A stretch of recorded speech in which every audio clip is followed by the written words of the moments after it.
when the market is doing what it does, like adjustable rates, which are coming back, this is the time you need to be bringing up your real estate education, real estate game. This is the time where you can fuck up doing real estate at this time because the windfall will just continue to flow more and more. This is the opposite side, the parallel side to what happened in '06, '07, '08. It was the mortgages within the industry.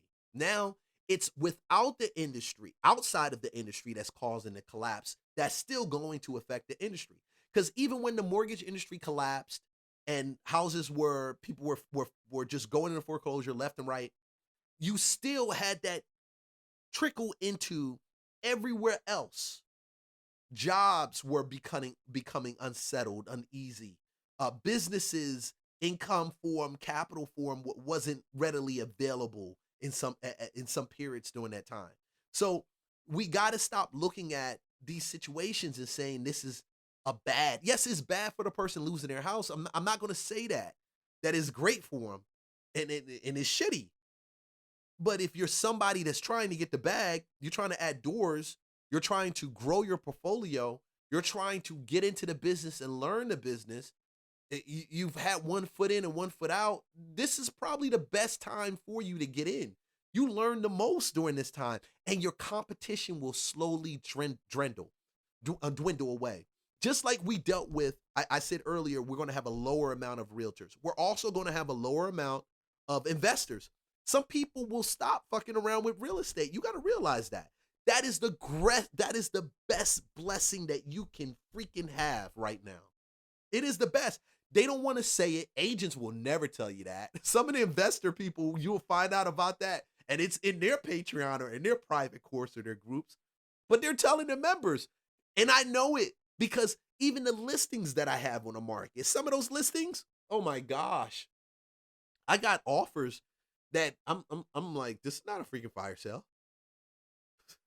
This is not a fire sale. Oh no. What the hell are you sending me this shit for?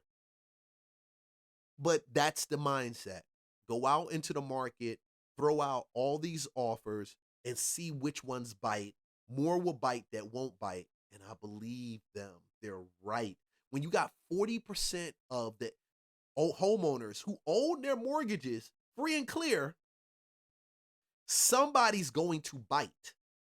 Not because they haven't, not because somebody's going to bite, one, because they just got to sell. Liquidity is going to become and is becoming the biggest issue in the real estate space and the surrounding area. Liquidity. Where's the money going? Somebody's going to bite, and some people won't. But if I threw out 20 offers and I got one of them, would I still not do those 20 offers to get that one? Hell yes. Because in most of those cases, I'm going into that deal with little or no money out of pocket. Little or no. Well, adjustable rate mortgages, which fell out of favor in the aftermath of the financial crisis, are catching on again. Here with the story is senior housing reporter Claire Boston. So Claire, to start here, what exactly is an adjustable rate mortgage? Hi, Allie. So as the name suggests, an adjustable rate mortgage, the interest rate can change over time. Typically these days, you get either a 5, 7, or 10-year period where you have a fixed rate on your mortgage. And then after that period expires, if you're still holding that mortgage, the rate will start to adjust based on the prevailing market rate. So that means it could go higher, it could go lower, in exchange for taking on that extra interest. If you have to get an adjustable rate mortgage to buy a house in this market, you might as well not buy a house. You might as well not, because if you think that if you think a 7% is too high, go back 20 years ago, 25, 30 years ago, when we had rates that could be as high as 10, 12, 13%. There was a period of time where that was not an uncommon thing to have rates that were 12, 13, 14%. It was just, we saved up our money, we bought a house, it was a fixed rate, and when the rates nationally dropped, we refinanced, and that was just it. So, but to get into an adjustable rate mortgage, to me, is such a short perspective mindset, because even if you think I'm going to move from this house in 5 years, you're going to find out that you may not move from that house in 5 years, depending on what inventory looks like. When I say that, think about it like this. If you are only going with an adjustable rate mortgage, and we already have a huge deficit shortage in housing right now, okay? And you're going into a house where let's consider it your starter home. You think by getting 5 years, you say, oh, well, 5 years from now, we'll be able to move and we can sell it and just buy something else, or we can refinance. You're banking on in the next 5 years that those rates don't continue to go up. Especially when we're entering a cycle, and these cycles aren't 3-year cycles, 5-year cycles. I believe we're in a good 10-year cycle right now. As much as they throw shit around and they want us to believe all this stuff, this is the new normal, at least for the next decade. I don't think it's going to change, and I'm not talking about Trump's tweets.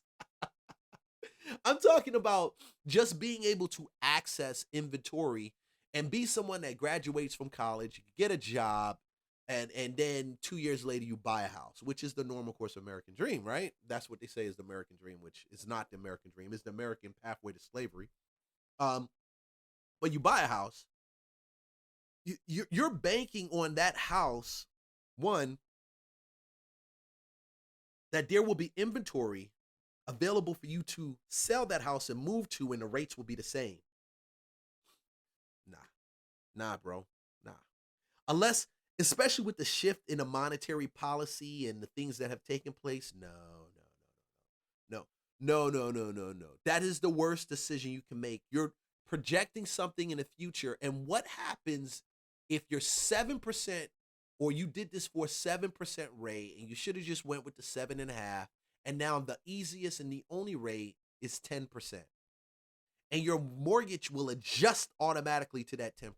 That's the going rate. So adjustable rates can work good for you in a bad, and then they work good for you in a good. But you can't predict what's happening, and I see more trepidatious times ahead of us than the best in the times. Risk. You can often get a lower rate than what is available with a 30-year fixed. Right now, 30-year fixed rates are 6.3%, 6.4%. Adjustable rate mortgages will be around 5.8% for that 7 or 10-year period. So there's savings there if you're willing to kind of stomach that risk. That's not enough to save. Between a 6.5 to a 5.8, no. You're talking about $100 or $200, at most $2 to $3. That's you're like, oh, Leon, when I balloon pay, when further on down the line, it's going to be more. The balloon pay. You're not even going to pay off your house. Most people don't pay off their house. Okay, I'm not saying that's not something you don't want to do. You do based on your financial situation. It's ideal, but most homeowners won't do that. They won't do it. You're just going to bank that when you sell it and you walk away with your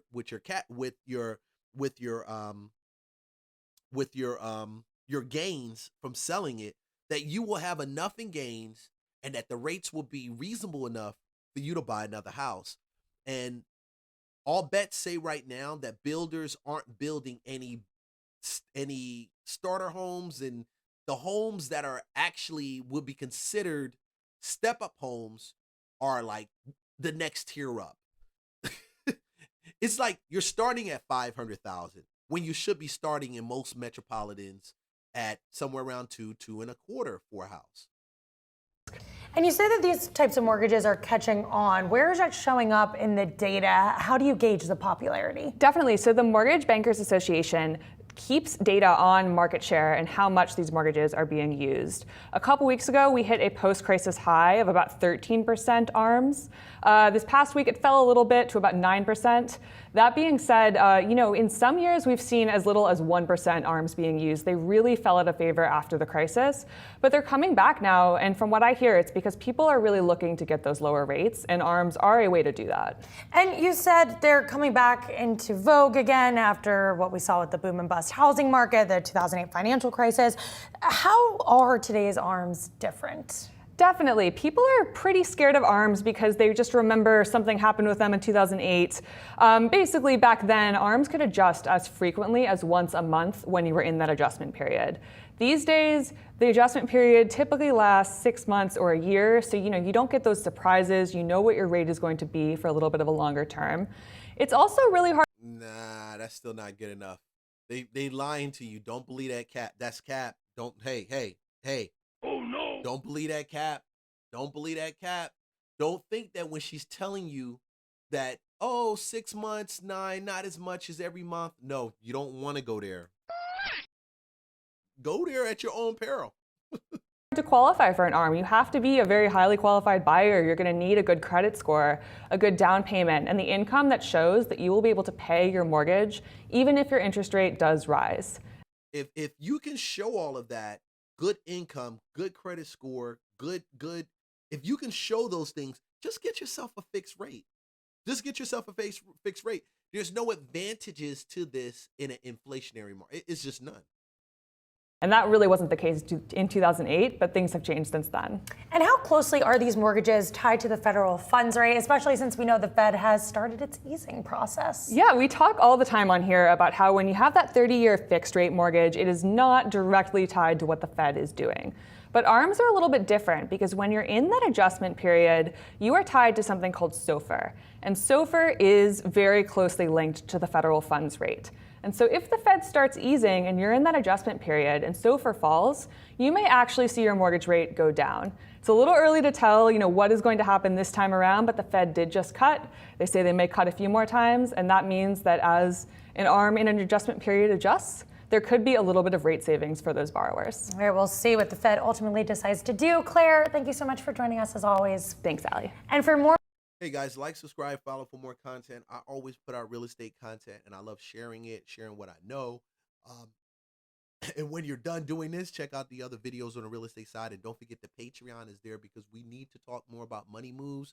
And when there's blood in the streets, that's when the best money moves are made. I'm telling you.